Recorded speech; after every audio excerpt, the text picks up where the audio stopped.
Hello boys and girls, this is Mr. K, and today I'm going to show you how to draw a mandala. Now a mandala is a symmetrical or beautiful pattern. It's usually a circle, but it can use plants, it can use flowers, Zentangle shapes and patterns. There's no right way or wrong way. The history of mandala comes more from the area of India and Tibet. And I was fortunate enough when I was in school to have Tibetan monks visit my school, and they actually made a mandala at our school over a period of about a week, and they made it out of sand. And what they did was they actually had this little tool in their hand, and they would put sand in the tool, and every single piece of sand that they would put on the artwork, they would pray on or meditate on, and they were thinking positive thoughts while they were making their mandala. They were imagining sending healing and learning and positive thinking into our school, into the learners in our school. And we were all able to join in and watch and learn about their history and their culture. It was wonderful. And at the very end of the mandala that they made at our school, they actually got a big brush and they swept up all of the sand. They completely destroyed the artwork. And the reason why they did that, even though it was so beautiful, they didn't use any glue, they didn't paint it, they made it out of sand. The reason why they destroyed it was because everything is impermanent, they believe, that nothing lasts forever. Or like the saying goes, this too will change. But I thought I'd share that little story with you. It was very special, one of the most amazing experiences that I was very privileged to be part of. And I suppose it was one of the first times I ever saw a mandala. This is a mandala that I made the other day for Science Week, because Science Week was about deep blue oceans. And so my class and I made these deep blue ocean mandalas, and we're going to make another one today. And I thought I would share it with you. And we can experiment with a few different ways of doing it. So you can just grab something in your house or in your classroom that is round, and you can trace around it, which I'm going to do now with you, to start off with a round shape, but you don't need to. And so what I'm going to show you today are a few different strategies you can use to create a mandala. There's no right way, there's no wrong way. We're just going to have some fun. If you didn't want to start with a circle, you could actually just start with a dot, and then you could get a ruler and you could rule a bit of a cross. And I don't want the line to be super obvious, so I'm just going to do some very light dots. Now, something a lot of people think about when they make a mandala, and I believe those Tibetan monks definitely thought about this, was a word called compassion. So I'm going to write this word here. C-O-M-P-A-S-S-I-O-N.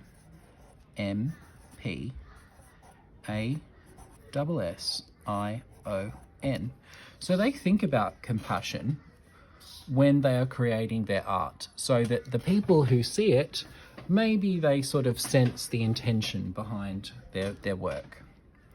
Now, to start off a mandala, it's always a good idea to start in the center. Whether you do a circle or not, it doesn't matter too much. And I'm going to start with a big circle in the center. Now I'm going to add some petals to the circle.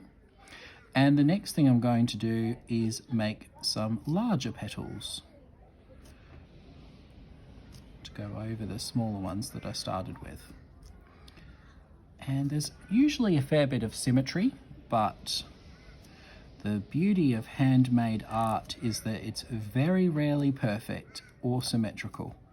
So you just adapt it as you go.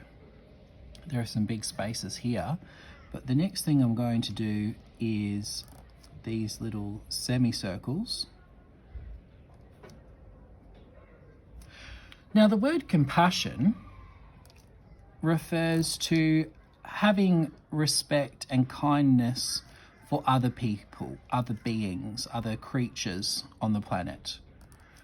And it's a very, very important topic. It's a topic that gets mentioned in every religion I can think of. that we should respect each other, we should respect ourselves, we should respect our planet, and we should treat everybody with kindness, respect, and gentleness.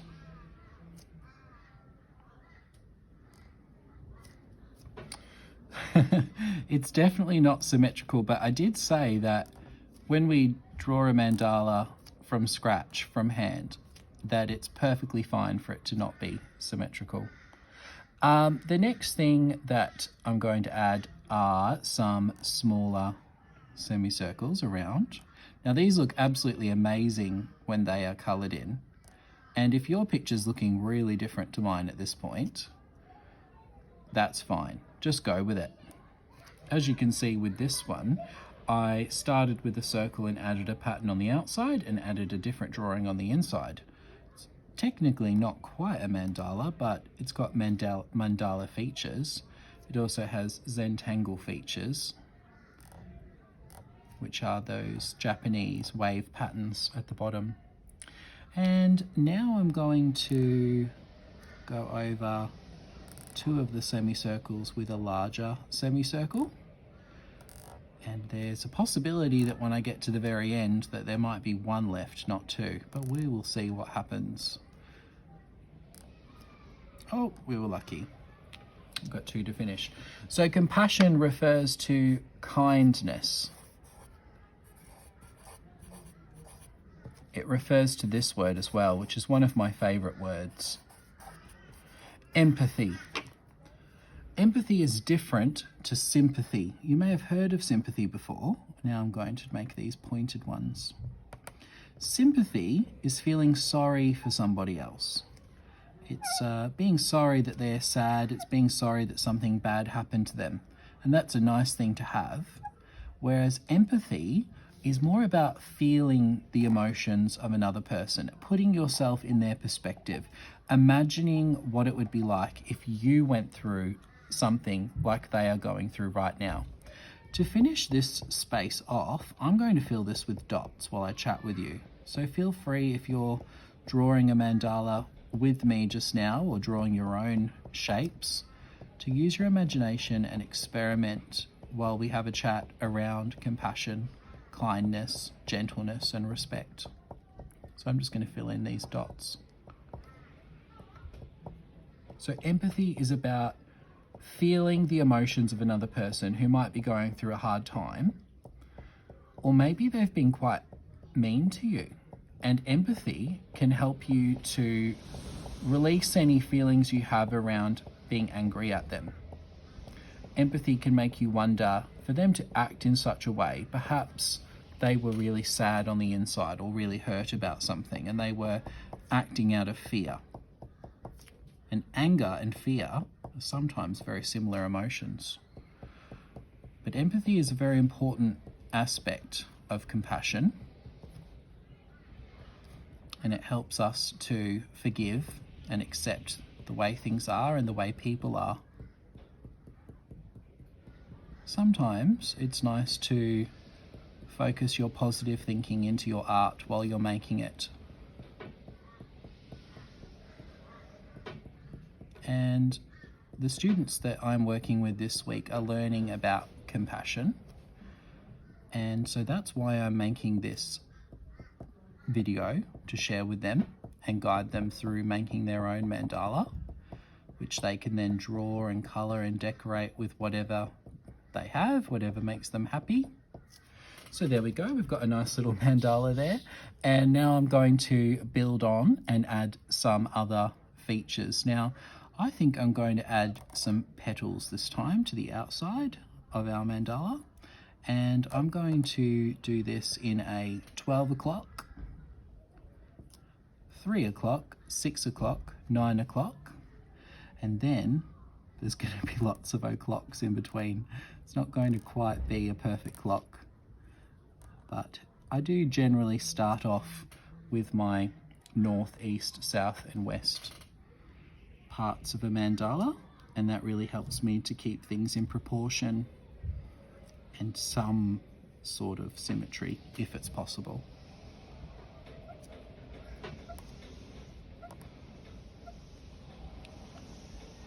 I do believe that we're all born with lots of compassion in our hearts, because I've never met a little person who doesn't show compassion for others.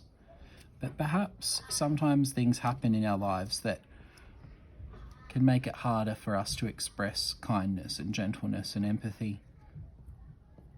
So it's very important to have forgiveness for people who make mistakes, because maybe they just need a bit more compassion from you, and you can be an example to them and you can inspire them to be kind. And I think we might finish with some little circles on the outside. There's so much you can do. It's really just working with shapes. Semicircles, ovals, leaves, petals. And I think we might even add a couple of leaves to the end to sort of make this look a bit like a flower, this mandala. I'm being very careful not to put my left hand on the wet Sharpie, because that is something that left-handers go through all the time. Our hands always smudge our work, which is very frustrating. If you're a lefty, you know what I'm talking about. So here's a leaf, and I think I'll add one more. And I think we need one more. Or maybe I should add a stem. No, I'll add one more leaf. A smaller one again. And I've just been working on a piece of contact, and I'm looking forward to showing you what this will look like at the end. And I'm just going to grab a couple of my paint pens now and add some details. Now you can colour with whatever palette you would like to. I haven't planned my colour palette for this drawing. Usually I do, but for some reason I was drawn to red today.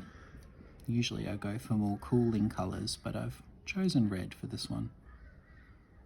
And I might use some other warm colours like yellow and orange, or pink as well.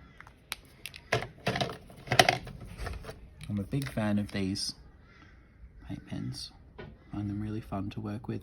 And this is contact, and if you don't know what contact is, it's just a piece of plastic that we use to protect our books. And a lot of your parents probably have it at home, and they cover your books with it at the start of the year. And you can get it with all different patterns as well. And this contact is great because if I draw on it with Sharpie or with paint pens, it allows me to peel it off, and then I could stick it on a book cover, or I can stick it on a page, or even, if I'm allowed to, on a window. And I have stuck my contact on windows before as like a sticker. And I've even taught kids how to make stickers out of using contact. It's good fun. So there's some orange. I think I'll add some yellow next. And I think I will colour in these shaped yellow. These paint pens are great fun.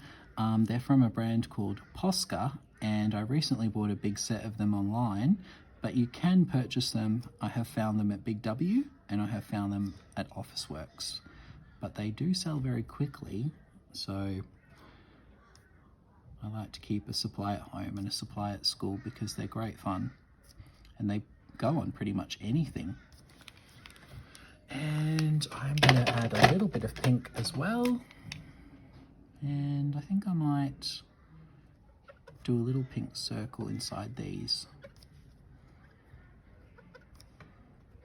Lead pencil's always a nice thing to start off with if you want it to be super neat and perfect.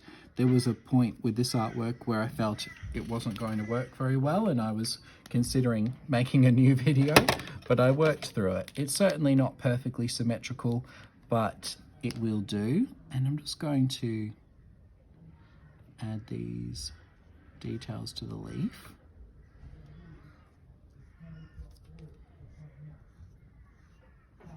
And I also feel like I want to write the word compassion into this artwork. So I was drawn to red, I might stick with red. And to write compassion, I'm going to curve it around the mandala. C-O-M-P-A-S-S-I-O-N. Compassion. Well, I hope you have had some success with your drawing of a mandala, and if you haven't, I will let you know that was your first mandala perhaps, and it's something that I would recommend you practice many, many times. If you're drawn to mandalas, if you like them as much as I do, try them, experiment. Pop onto Google Images, type in easy mandalas or beginner mandalas. Honestly, this one was made up from scratch, just made up from my heart just then, but there are some really beautiful examples. If you don't have lots of ideas for patterns in your mind, you can get lots of ideas from Google Images. I did promise I'd show you what this would look like once I peel it off. So I'm going to find the right page to put this on in my art book. You'll probably see a few other mandalas like this one. I don't know if you can see my art book right now on the video. Just going to find the right page to glue this on, stick this on.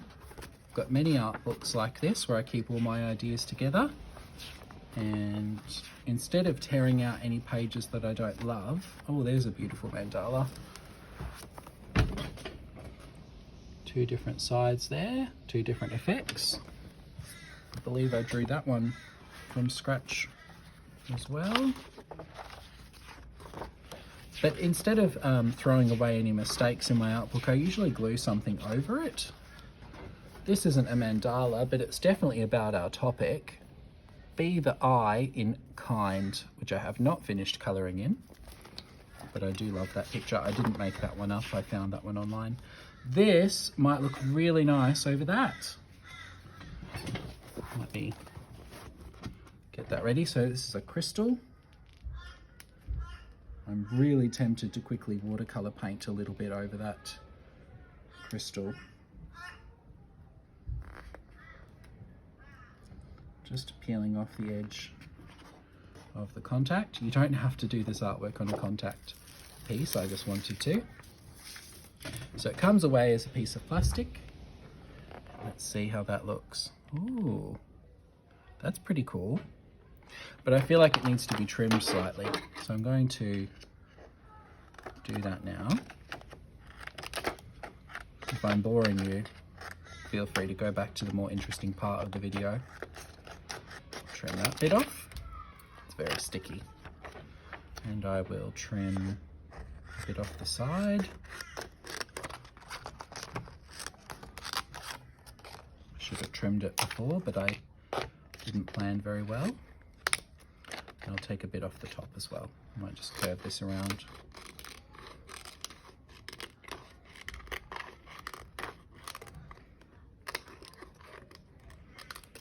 There we go.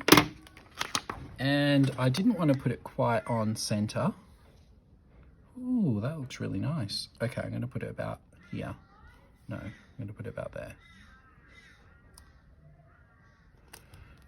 And let that seal down. Yeah, it's okay. Compassion over a little crystal. And for students that know me, you know that I really love my crystals.